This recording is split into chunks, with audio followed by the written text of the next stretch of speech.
Hey you guys, it's C. Simone, and this is part 3 of my liposuction journey. In this part, I'm going to be talking about price and preparation for surgery. So if you are interested in hearing more about that, please keep watching.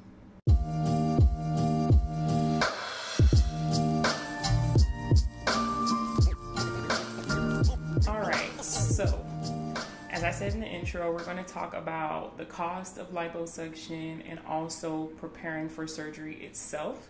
So I'm going to start by something that's like really common that people debate on whether they need to or not, which is, do you need to lose weight before getting lipo?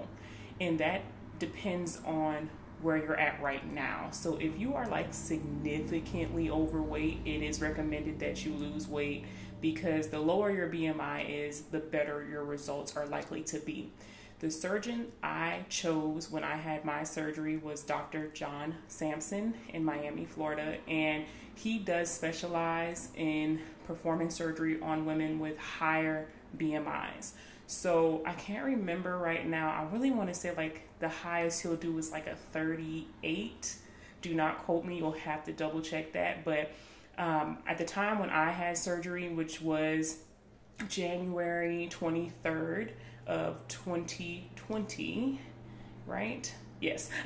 Sorry. So yeah, I had surgery January 23rd, 2020. And I was at a 31, I think. So she told me I didn't have to lose any weight. She just said, if you want to, you know, maybe lose like 10 pounds and whatever. But I honestly didn't end up losing any weight before surgery. I just tried to maintain the weight that I was already at. But again, if you are significantly overweight, the better result will come if you do lose some weight beforehand. Or like I said in my previous video, which was part 2, just be prepared that you may need multiple rounds if you choose not to lose weight prior. But also just make sure that you are healthy. So when you are preparing for surgery, they will send you like a whole packet called a welcome packet. And at least that's what they did for me, because I went to Seduction Cosmetics in Miami, and they sent me a whole welcome packet. That welcome packet tells you everything pretty much that you need to know and what you need to do to prepare.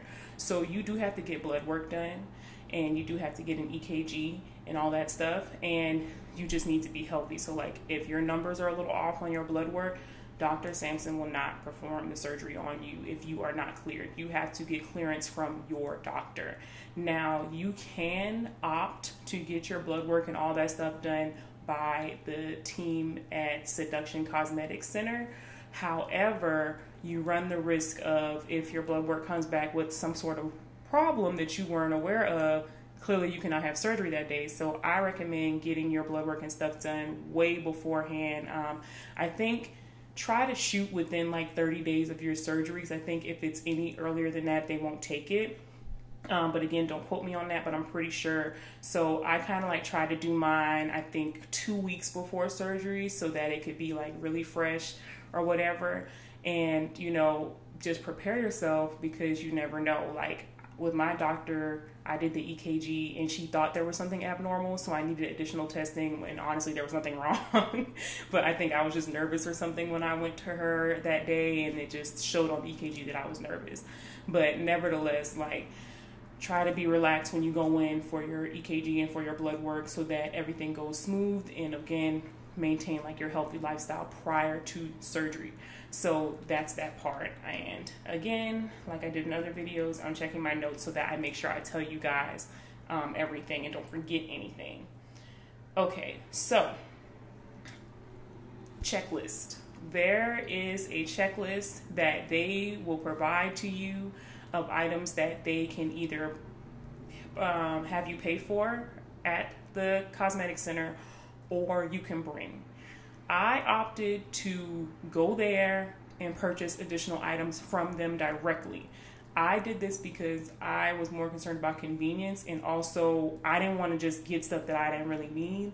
And I just didn't know what I needed really, because when you do your research, you'll see that there are so many lists and so many opinions, and honestly, like, it's very individualistic. There are some things that are on those lists that you will probably never use, some things that you will use. Like there's a couple things that I bought that I was like, I really didn't need to buy this. But it's hard because everybody's results are different, their bodies are different, and also their surgeries are different. So it's not like a one size fits all sort of list.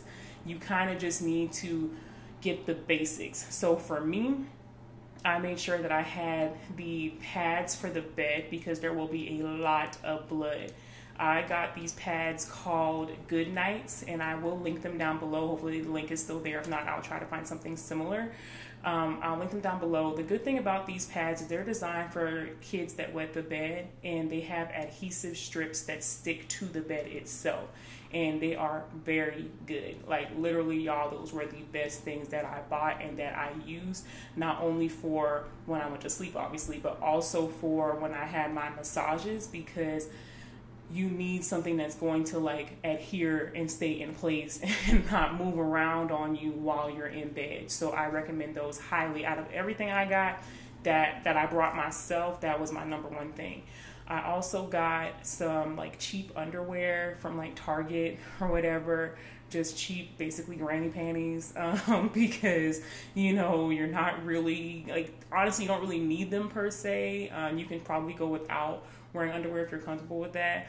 I wanted them because they gave me like an extra barrier, because I felt like I had a lot of leaks and things going on with my incisions, which is not uncommon. That happens, especially the first 5 days. You're going to have a lot of blood loss, a lot of leakage, whatever. So I chose to wear underwear because I just wanted something to catch any mishaps in case I wasn't like strapped up enough in like the faja and all that stuff.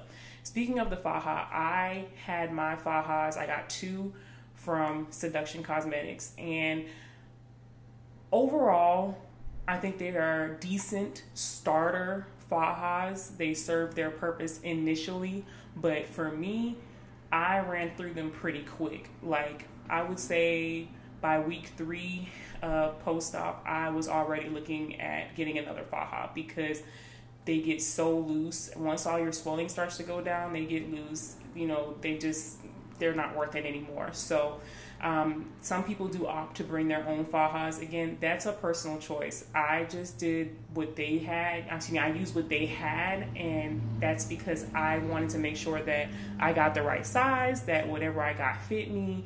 You know, there's just a lot of things to consider or whatever when you are preparing for a surgery. So again, personal choice. And let's see what else I wanted to tell y'all. Okay, so plane tickets, hotel stays, recovery houses. I chose to stay at a hotel, and my mom came with me, so I didn't need to stay at a recovery house. I stayed in Miami for a week, and I think Seduction recommends that you stay for a minimum of 7 to 10 days, something like that. But yeah, most people try to stay 7 days at least.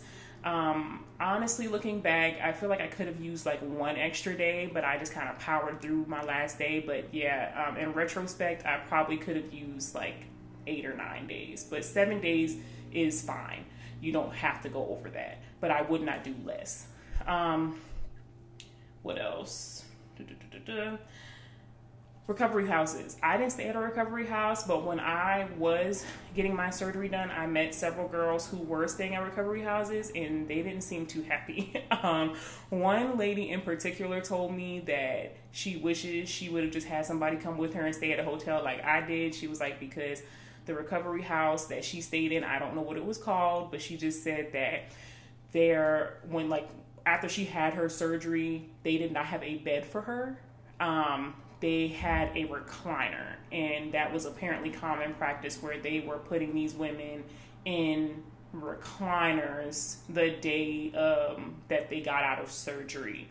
So, you know, just something to keep in mind, like when you do look into these recovery houses, just make sure that everything that you will need will be provided. Also, they were saying like there's a big language barrier. As y'all know, Miami is has a very high Hispanic community. So if you don't speak Spanish, which I didn't, my mom spoke a little bit, but if you don't speak Spanish, I imagine being in a recovery house would be very challenging for you, because that seems to be who the majority of these houses are run by, and there could be a language barrier, which is a little scary, because if you do have some kind of medical problem that occurs after your surgery, you want to be able to communicate with the people who are supposed to be taking care of you. So if there's a language barrier there, just be prepared that they might not understand what it is that's going on with you, and you might end up having to go to the hospital and paying a bill for something that maybe they could have helped you with. I mean, who knows? Another option that I think is probably worth exploring if you can is to find a nurse for hire. So I didn't know about this. Like I said, my mom came with me. She obviously is not a nurse, but she came with me to help me. But if I didn't have anybody, I probably would have considered that, where I got a hotel and I had a nurse stay with me for a few days. You can pay them or whatever. Obviously, you're not going to do it for free, but I would have felt a lot more comfortable, like versus the recovery house. I would have felt more comfortable by myself with a nurse who is a professional to help me, or at least somebody that would come check on me, you know, at certain times of the day or whatever. So that's something worth looking into. I don't, unfortunately, have a lot of information about that, because that's just not the route that I went to. Okay, so now, talk to y'all about this and that. Okay, so I think we are down to the nitty gritty. How much does it cost? I got lipo only. I did not get a BBL. I did not get anything else done. I strictly got lipo 360, which is your whole entire midsection, front, back, side, love handles, everything. That cost me $3,500. I would say that is average, at least for Miami. I did, when I was doing my research initially, I did look at other places, and they were charging at least 2 times more than that for lipo 360. So like I said in my previous video, Miami, to my knowledge, is one of the cheapest, if not the cheapest, places to get plastic surgery done in the United States.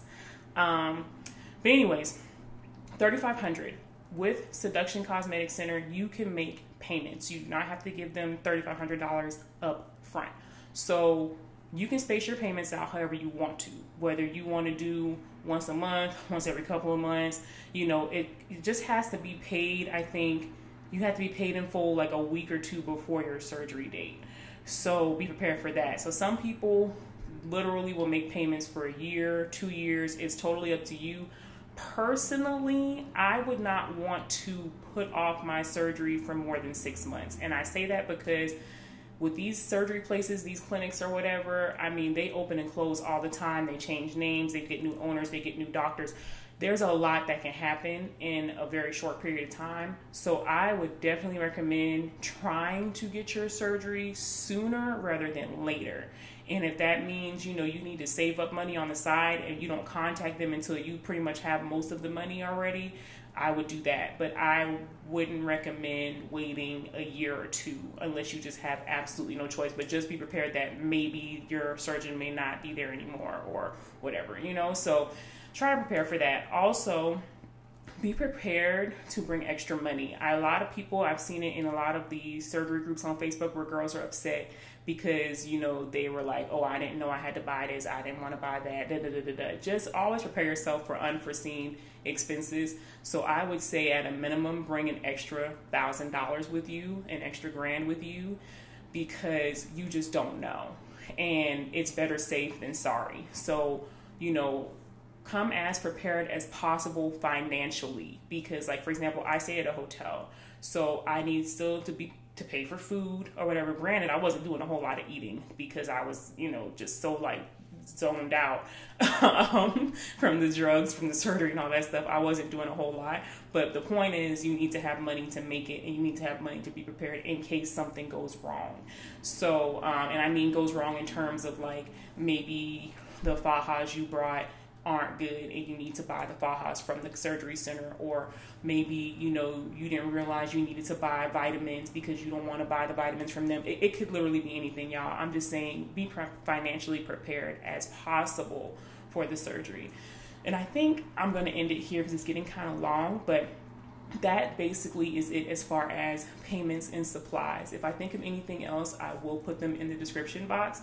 And if you guys have any questions or comments or concerns for me, please let me know in the comment section down below. If you like this video, please give it a thumbs up, and definitely subscribe if you want to be hearing part 4, because in part 4 I'm going to talk about the actual surgery day and insert some footage and all of that stuff from when I had my surgery a few months ago. So yeah, that's it. Thanks for watching.